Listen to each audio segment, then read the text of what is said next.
નમસ્કાર, હું Patel Kalyani the radiant international સ્કૂલમાં શિક્ષિકા તરીકે ફરજ બજાવું છું.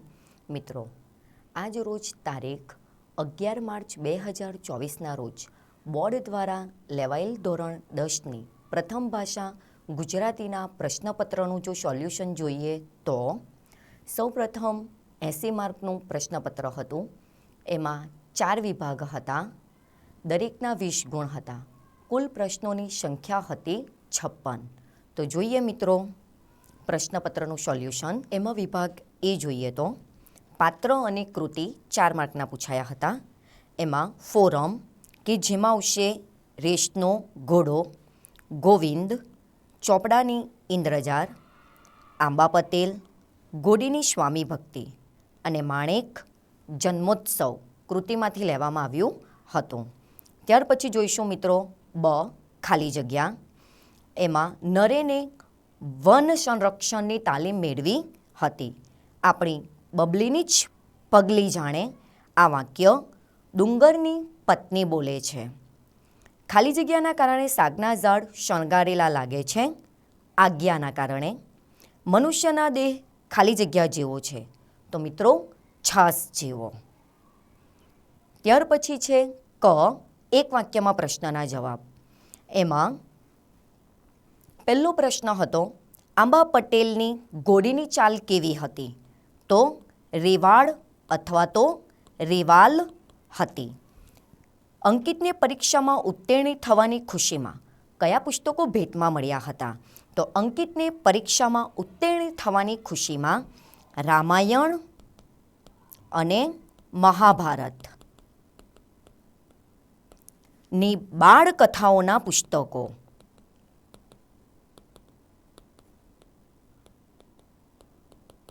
ભેટમાં મળ્યા હતા. ત્યાર પછી ક અને ઈ કે જે દ છે મિત્રો 3-4 વાક્યમાં પ્રશ્નના જવાબ એ 4 માર્કના છે અને કોઈ જ ટ્વિસ્ટ કરીને પૂછવામાં નથી આવ્યા. એવી જ રીતે ઈમાં મુદ્દાસર પ્રશ્નોના જવાબ છે, એ પણ ખૂબ સરળ છે અને તમે ખૂબ આસાનીથી લખી જ શક્યા હશો એવા સરળ પૂછવામાં આવ્યા હતા. ત્યાર પછી જોઈએ મિત્રો આપણે વિભાગ બી કે જોડકા કૃતિ અને સાહિત્ય પ્રકાર. ચાંદલિયો એમનો સાહિત્ય પ્રકાર છે લોકગીત. દીકરી એ છે ગઝલ. વતનથી વિદાય થતાં સોનેટ અને વૈષ્ણવજન છે પદ. મિત્રો આ જોડકા પણ ખૂબ જ સરળ પૂછાયા હતા, તમે આસાનીથી 4 માર્ક મેળવી શકો એવા છે.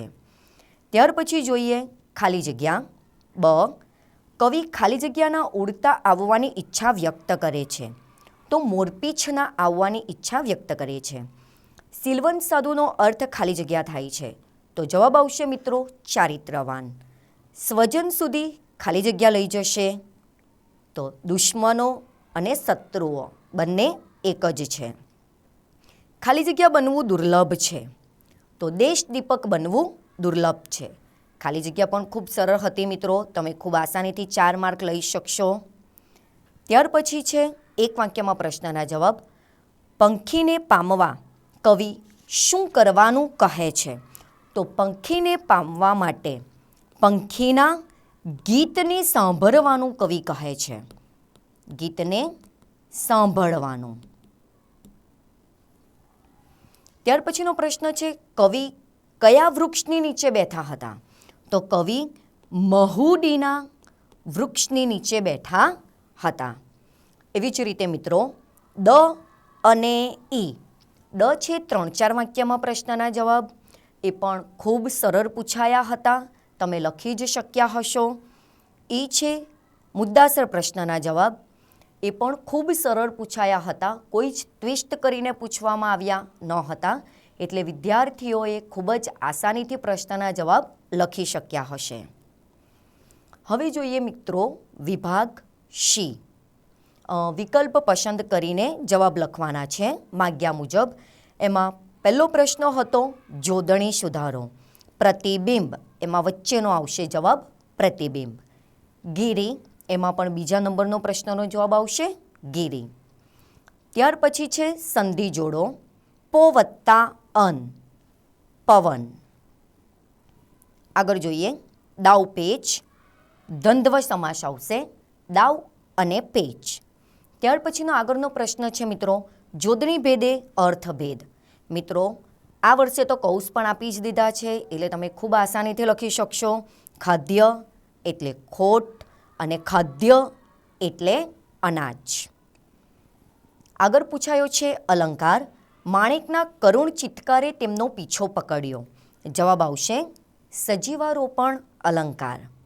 ત્યાર પછીનો પ્રશ્ન છે પ્રત્યય જણાવો. સામાજિક ઇક પ્રત્યય લાગશે એટલે કે પર પ્રત્યય આવશે જવાબ. આગળ છે સમાનાર્થી શબ્દ.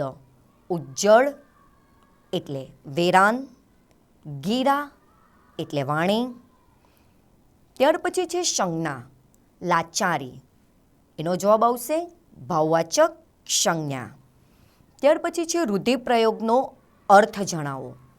નવનેજા પડવા એટલે કે ખૂબ જ તકલીફ પડવી.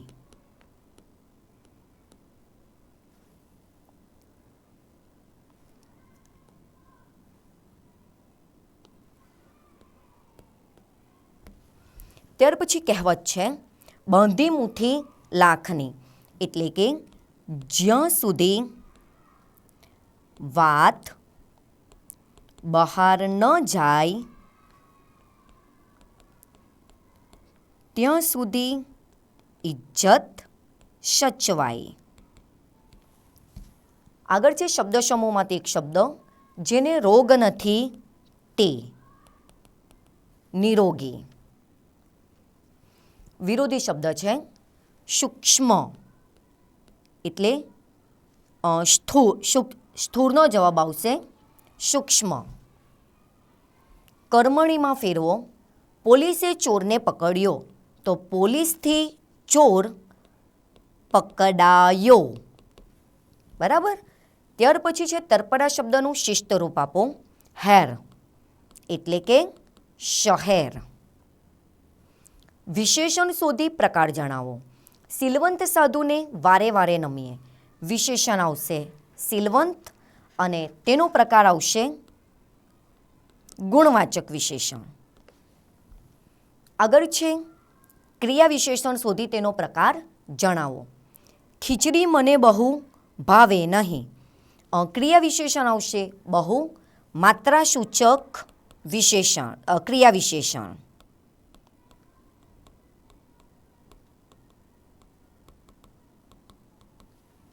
આગળ જોઈએ ધ્વનિ શ્રેણી છૂટા પાડો. તૃષ્ણા ત હલંત વત્તા રૂ વત્તા શ હલંત વત્તા અણ હલંત વત્તા આ તૃષ્ણા. નીચેના વાક્યનું પ્રેરક વાક્યમાં રૂપાંતર કરો. રીંછના હુમલામાંથી એક સુરતી કુટુંબ બચ્યું. તો પ્રેરક વાક્ય બનશે મિત્રો રીંછના હુમલામાંથી એક સુરતી કુટુંબને બચાવ્યું.